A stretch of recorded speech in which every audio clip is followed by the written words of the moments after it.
Ada yang bertanya, kalau untuk jadi presiden di Indonesia katanya memerlukan biaya sekitar 9 triliun rupiah. Atau sekitar berapa? 1 billion dolar, nggak nyampe kali ya. 9 triliun rupiah itu dianggap adalah ongkos demokrasi termurah sedunia. Jadi jika seseorang memiliki 9 triliun, maka peluang dia untuk menjadi presiden atau pemimpin di Indonesia itu besar gitu. Nah, dan pada saat dia menjadi presiden, dia ngapain? Itu yang jadi kunci. Dia akan memegang hampir 2.000 triliun anggaran nasional. Anggaran nasional 2.000 triliun. Dan kita tahu PDB kita adalah 16.000 triliun, alias yang 14.000 triliun adalah pihak swasta. Yang menarik, kita sekarang gunakan terminologi dolar. Jadi 2.000 triliun itu sekitar 130 atau sampai 150 billion dolar. Itu nilai APBN Indonesia. Berita buruknya, di dunia ada lebih 500 perusahaan yang nilainya, yang omsetnya lebih besar dari 150 billion dolar. Kita ambil contoh, Apple. Itu sudah 1.000 billion, alias sudah 7 kali dari besarnya APBN Indonesia. Dan untuk menjadi pemimpin Apple tidak harus masuk gorong-gorong. Itu sederhananya ya, ngapunten ya. Ini hanya kiasan loh, contoh. Tidak harus mempermalukan dirinya untuk tidak jadi dirinya gitu ya. Dan untuk itu sulit seorang bosman ini mencalonkan diri menjadi presiden, karena para kandidat-kandidat yang lain itu humble orangnya, rendah hati. Bosman itu nggak bisa rendah hati. Contoh rendah hati ini, kalau kandidat yang lain ya ketemu 10 warga Indonesia yang tidak pakai sepatu, maka kemungkinan besar atau mungkin malah secara natural mereka akan mencopot sepatu tersebut supaya menjadi satu rata, menjadi sejajar dengan warganya. Gak mungkin kan bosman jadi memperlakukan seperti itu. Bosman apa yang dilakukan? Kalau ada 10 warga nggak pakai sepatu, dia nggak bakal copot sepatunya. Yang pasti adalah gue beliin itu semua orang sepatu biar sama pakai sepatu. Itu aja bedanya. Jadi kita tuh gak humble, paham ya? Nah, karena itu kan sulit kan bosman jadi presiden. Lalu siapa yang punya duit 9 triliun, 10 triliun itu? Ya oligarki. Jadi gak heran di demokrasi yang belum dewasa, rakyatnya bisa dibeli, maka oligarki itu bisa membayar kandidat-kandidat untuk lolos menjadi pemimpin Indonesia, untuk mengelola yang 2.000 triliun tersebut, dan untuk membuat kebijakan yang 14.000 triliun tersebut supaya beredar di kalangan oligarki doang. Kira-kira ya, ini jahat ya gua ngomongnya ya. Tapi ini hanya untuk wake up call, untuk alarm doang, untuk lu pada bangun semua gitu ya, berpikir ada benernya juga kali ini bosman ngomong kayak gitu. Lalu siapa yang punya 9 billion itu yang tidak oligarki? Ya hanya bosman juga, tapi itu nanti ya rahasianya ya. Gue kayaknya harus manggil dulu bawa kendi muter-muter itu dulu supaya langit kasihan sama gue gitu ya. Jadi intinya adalah ada cara kedua nih. Cara kedua untuk menjadikan non-oligar menjadi pemimpin Indonesia. Itu rumusnya. Bagaimana caranya? Gimana kalau kita ke sejarah lagi? Biasa nih bosman apa-apa ke sejarah, ke belakang, agar ada landasan berpikir, ada referensinya. Karena akademisi tanya, apa alasan lo? Apa referensinya gitu. Kita kasih bos, tenang bos.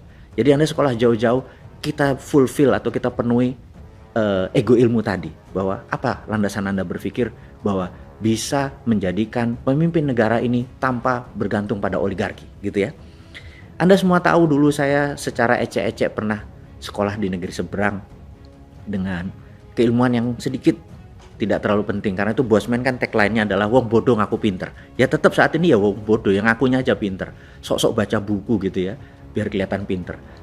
Intinya adalah kita ingetin bahwa latar belakang aplikasi psikologi yang pernah saya peroleh dulu itu mudah-mudahan bisa membenarkan pada saat teori menjadikan seseorang jadi presiden atau pemimpin Indonesia tanpa bergantung pada oligar atau dananya oligar. Nah, dulu tuh sewaktu mengambil pelajaran applied psychology itu saya punya sahabat JB panggilannya, atau John Buchanan, ya nggak penting lah nama tersebut.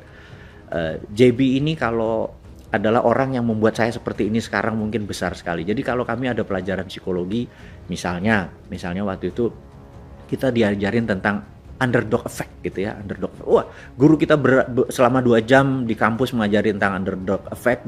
Profesor namanya Profesor Stadler, well respect profesor di California gitu ya, dia mengajarkan. Terus wah, JB ini selalu exciting gitu ya, begitu keluar selalu dia bilang, lu ngapain nih gitu ya, nggak ngapa-ngapain, lu tolong gua. Jadi saya tuh selalu jadi victimnya dia, karena dia asisten dosen. Jadi kalau dia seneng, nilainya tinggi, dosen tinggal oke-oke aja karena muridnya banyak gitu ya. Nah, JB ini selalu bilang, what do you do? Nothing.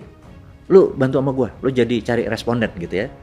What do I do? Gua ngapain gitu ya. Terus dia bilang, bawa flip chart 2. Terus di flip chart 1 dia tulis kecil gitu ya, gambar, terus tulis E gitu ya.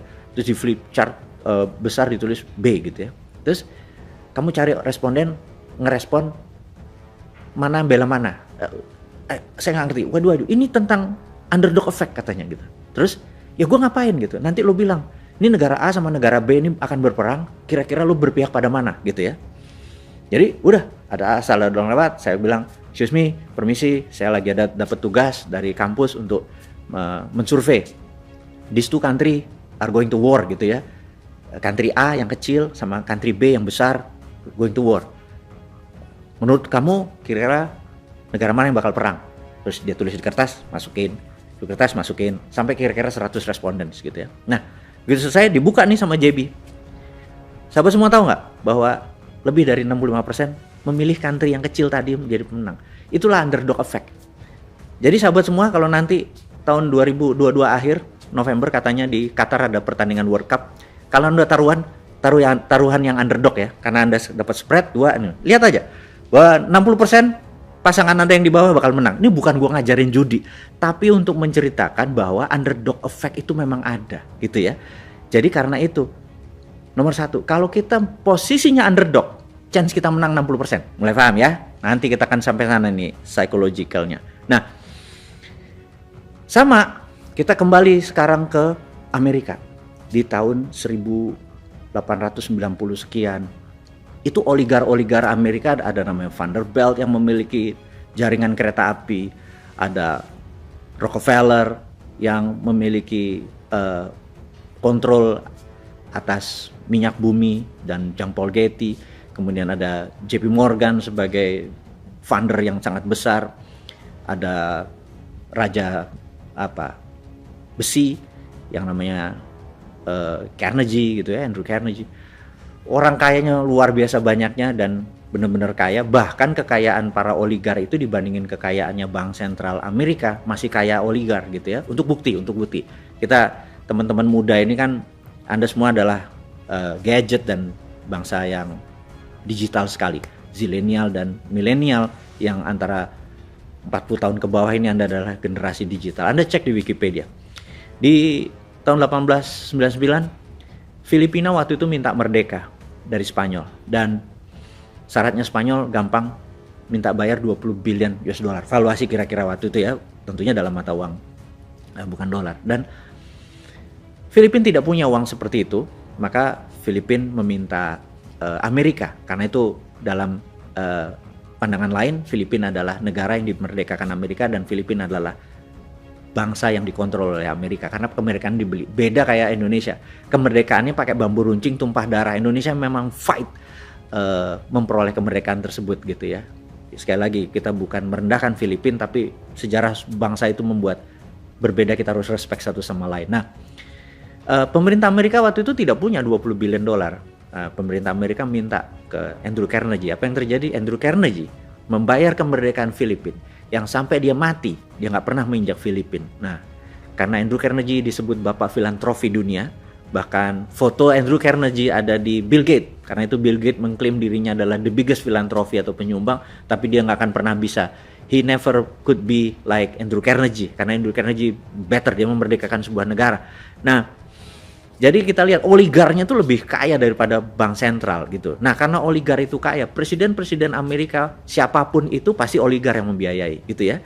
Nah, sampailah di tahun 1910, 11, 12 sampai segala macam, di mana oligar itu sangat kuat mengendalikan, kaya miskinnya sangat ekstrim, buruh itu nggak ada nilai dan sangat rendah kesehatannya, kelayakannya untuk hidup sangat rendah, dan banyak yang gerah, sudah yang gerah. Nah, sampailah suatu hari ada 3 orang kalau di Indonesia ya, kayak lembaga survei gitu ya, yang suka mensurvei konstituen atau mensurvei calon kandidat gitu.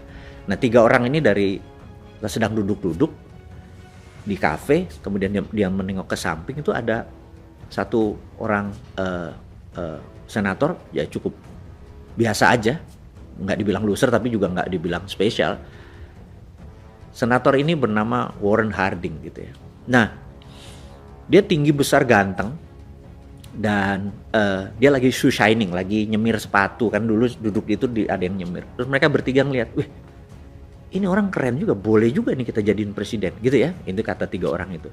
Terus mereka bertiga datang ke Harding, dia bilang, lo mau jadi presiden Amerika? Harding bilang, oke, tapi lo ikutin gue ya. Dia ikutin tuh bener-bener, dia ngomongnya di draft, tindakannya. Dan kebetulan Warren Harding ini tinggi gitu ya, 6 feet something gitu, 180 hampir 190. Secara psikologi, sekali lagi ini ilmu psikologi, kalau orang tinggi itu maka orang kita yang di bawah ngelihatnya itu posisinya submission, atau bahwa di atas tuh posisinya otoritatif gitu ya. Jadi karena dia tinggi, ngelihat orang tuh otoritatif, jadi kelihatannya keren gitu ya. Jadi mengerti kenapa orang tinggi terkadang mempunyai nilai lebih gitu ya. Nah, Warren Harding ini tidak pinter-pinter banget, tapi di semua perkataannya, tindakannya di drill oleh 3 orang ini. Dan dananya dari mana? Anggap di Indonesia sekarang 9 triliun itu dikumpulin dari UKM gitu ya.